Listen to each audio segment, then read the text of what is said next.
بسم اللہ الرحمن الرحیم وَلَهُنَّ مِثْلُ الَّذِي عَلَيْهِنَّ بِالْمَعْرُوفِ صدق اللہ العظیم۔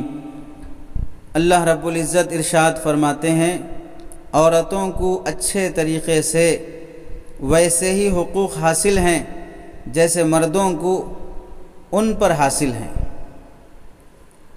یعنی میاں بیوی پر اللہ نے ایک دوسروں کے حقوق ادا کرنا بھلے طریقے سے، اچھے طریقے سے، بوجھ سمجھے بغیر، یہ شرعی ذمہ داری ہے۔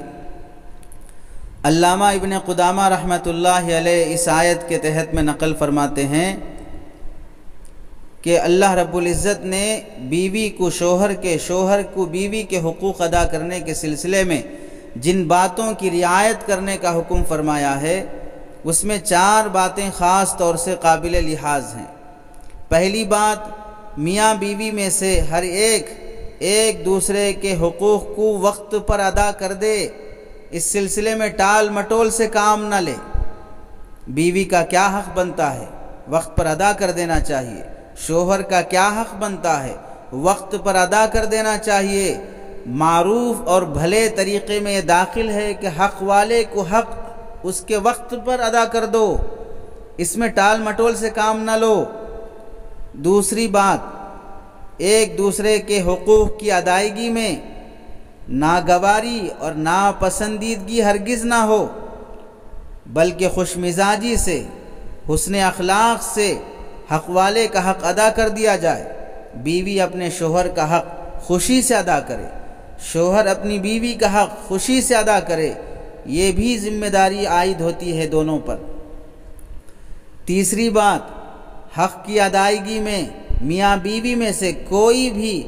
ایک دوسرے پر احسان جتلا کر حق ادا کرنے کی وجہ سے تکلیف دینے کا معاملہ نہ کرے۔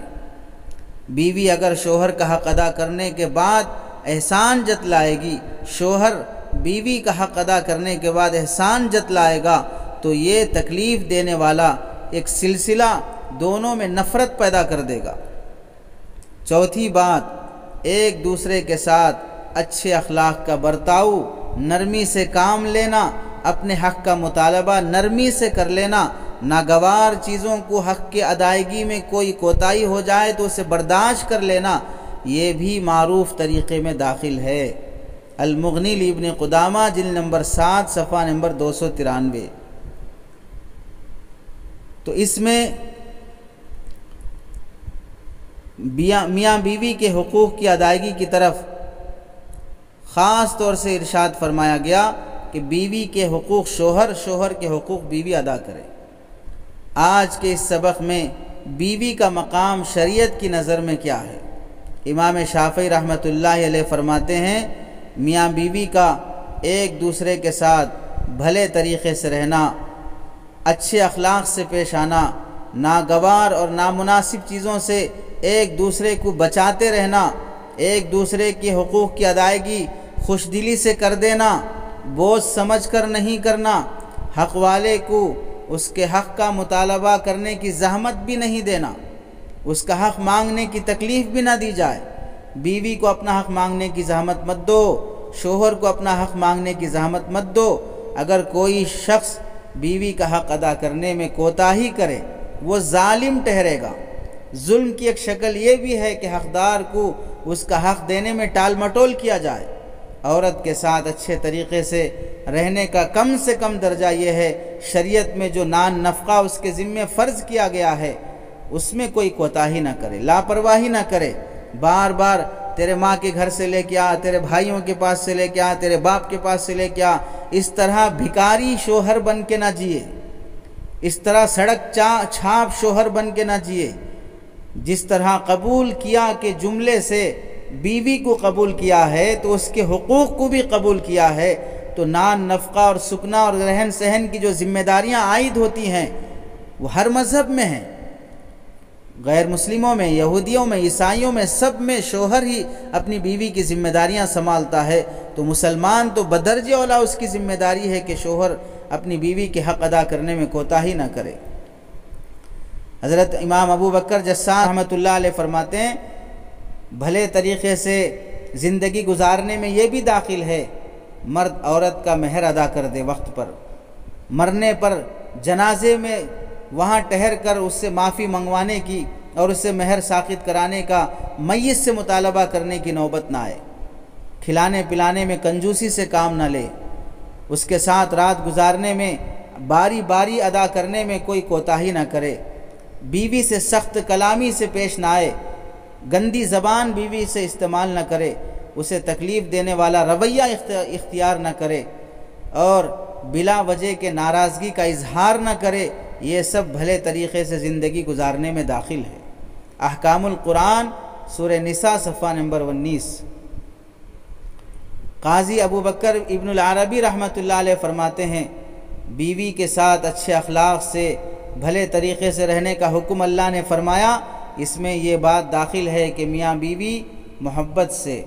ایک دوسرے کے تعلق میں استواری کے ساتھ ازدواجی زندگی میں سکون تلاش کرتے ہوئے نگاہیں ٹھنڈی رہیں، گزر بسر خوشگوار ہو۔ یہ چیزیں دیانتاً اخلاقاً ایک دوسرے پر عائد ہوتی ہے۔ اگر ناچاقیاں بڑھتی جاتی ہوں تو پھر اس صورت میں شریعت کا حکم سخت ہو جاتا ہے کہ اب ایک دوسرے کے حق ادا کرنے میں کسی بھی طرح کی کوتاہی گوارا نہیں کی جائے گی۔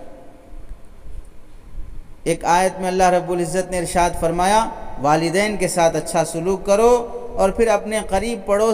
پڑوسی کے ساتھ، دور رہنے والے پڑوسی کے ساتھ، اپنے ساتھ رہنے والوں کے ساتھ اچھا سلوک کرو۔ یہ پڑوسی جس کا تذکرہ اللہ نے فرمایا ہے، اس میں حضرت علی رضی اللہ تعالیٰ عنہ، حضرت عبداللہ بن مسعود رضی اللہ تعالیٰ عنہ، حضرت معاذ رضی اللہ تعالیٰ عنہ فرماتے ہیں، ساتھ رہنے والے سے مراد بیوی ہے کہ بیوی کے ساتھ اچھے سلوک سے پیش آؤ۔ اللہ حکم فرما رہے ہیں کہ پڑوسی کے ساتھ جو تمہارے دیوار سے لگا ہوا ہے اس کے ساتھ اچھے اخلاق سے پیش آنا ہے، تو تمہارے جسم سے لگا ہوا رہ رہا ہو وہ کتنا حقدار ہے کہ اس کے ساتھ اچھے سلوک سے پیش آیا جائے۔ احادیث میں ذکر ہے پڑوسی 3 طرح کے ہوتے ہیں، ان میں سے ایک پڑوسی وہ ہے جس کے 3 حق ہوتے ہیں، وہ مسلمان ہے، اسلام کا حق ہے، وہ ہمسایہ ہے، وہ ہمسایہ ہونے کا حق ہے، وہ رشتہ دار ہے، رشتہ داری کا حق ہے۔ یہ تین حقوق بعض پڑوسیوں کے لیے عائد ہو جاتے ہیں۔ علامہ مناوی رحمۃ اللہ علیہ فرماتے ہیں، یہ تین حقوق میں بیوی زیادہ حقدار ہوتی ہے، وہ مسلمان بھی ہے، وہ تمہارے پاس رہنے والی پڑوسن بھی ہے، وہ تمہاری رشتہ دار بھی ہوتی ہے، تمہارا اس سے رشتہ زوجیت جڑا ہوا ہے، اس کے ساتھ اچھے اخلاق سے پیش آنے کا حکم دیا گیا ہے۔ احادیث میں اللہ کے نبی صلی اللہ علیہ وسلم نے بیوی کا مقام، اس کی حیثیت کو اجاگر کرتے ہوئے یوں فرمایا، عرفات کے میدان میں تاریخی خطاب فرماتے ہوئے اس کا ایک حصہ یوں تھا، عورتوں کے معاملے میں اللہ سے ڈرو، کیونکہ تم نے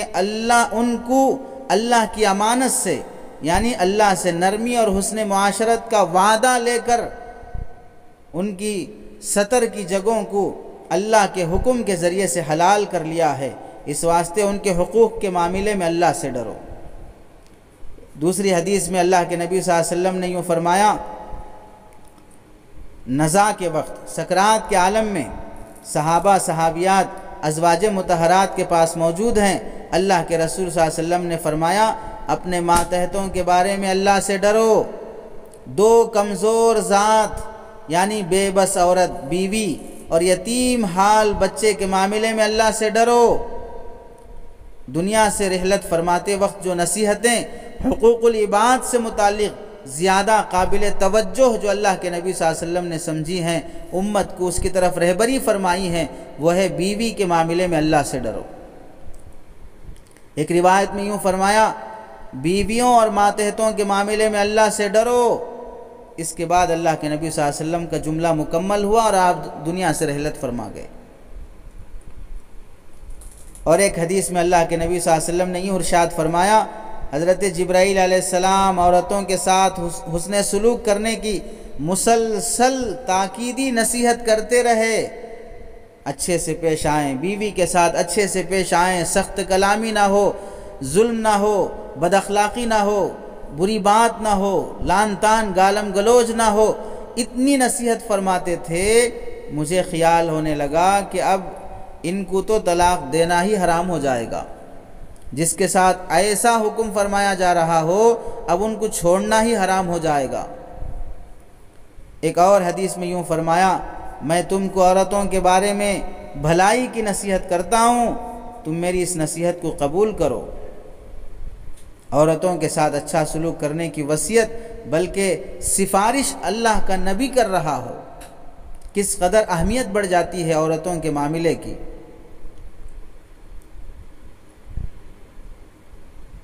جس معاملے میں وَعَاشِرُوهُنَّ بِالْمَعْرُوف کہہ کر اللہ سفارشی بن جائے، اور سرکار دو عالم صلی اللہ علیہ وسلم، بخاری کی روایت ہے، باب الوصیہ بالنساء، نبی سفارشی بن جائے۔ اب اندازہ کریں، آج اگر مرد حضور صلی اللہ علیہ وسلم اور اللہ رب العزت کی سفارش کا خیال رکھیں گے تو کل قیامت کے دن بخشش سے نوازے جائیں گے کہ تم نے ہماری سفارش کا خیال کیا، آج ہم تمہارے حق میں سفارش کریں گے۔ اور اگر جس کو کل نبی کی شفاعت نہیں پانا ہے، وہ نبی کی سفارش کی خیال نہیں رکھے گا اور عورتوں کے ساتھ بد زبانی بد کلامی سے پیش آئے گا۔ ایک حدیث میں یوں فرمایا، مسلمانوں، تم میں کامل ایمان والا وہ ہے جس کے اخلاق اچھے ہوں، اور تم میں اچھے وہ بھلے وہ لوگ ہیں جو اپنی بیویوں کے لیے بھلے اور اچھے ہوتے ہیں۔ ترمذی کی حدیث ہے۔ اکمل المؤمنین ایمانا احسنہم خلقا، اخلاق کے اعتبار سے سب سے بہتر ہوں، اور سب سے زیادہ اخلاق کا اندازہ مارکیٹ میں نہیں، جماعت میں نہیں،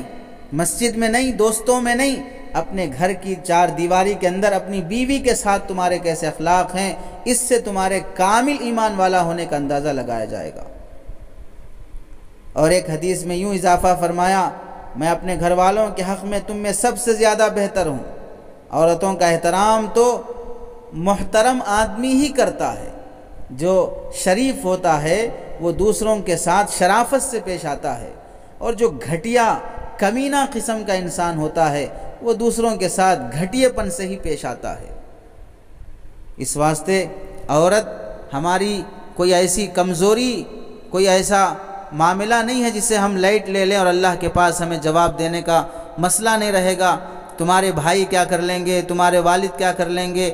فون پکڑ کے پٹائی کر رہے ہوں، چیخ پکار کی آوازیں سنا رہے ہوں، میں ماروں گا، کون کیا کرتے، آ جاؤ دیکھیں گے، کیس کر لیتی، چھوڑ دوں گا، طلاق دے دوں گا، یہ دھمکیاں، اس طرح جو بھی اپنی بیوی کے ساتھ حیوانیت، درندگی، ظلم، جبر کے ساتھ پیش آئے گا، اسے کل قیامت میں اپنے ایک ایک مار چوٹ ظلم لان تان کا حساب دینا پڑے گا۔ عورتوں کے سلسلے میں خاص طور سے جو اپنی زندگی پوری، اپنا جسم، والدین، رشتہ دار سب چھوڑ کر ایک اجنبی شخص کو اپنی زندگی کا ساتھی مان کر اپنے خواہشات اور اپنی تمام ضروریات تمہارے حوالے کر کے آئی ہو، اس کے ساتھ اس طرح کا ظلم نہ اخلاقاً گوارا ہے، نہ شرعاً گوارا ہے۔ اللہ سے دعا ہے بیویوں کے ساتھ حسن اخلاق اور ان کے مقام کی سمجھ نصیب فرمائے، اور کل قیامت میں اللہ کے سامنے جواب دہ ہونے کی ذمہ داری سے برا ہونے کی اللہ ہمیں توفیق عطا فرمائے۔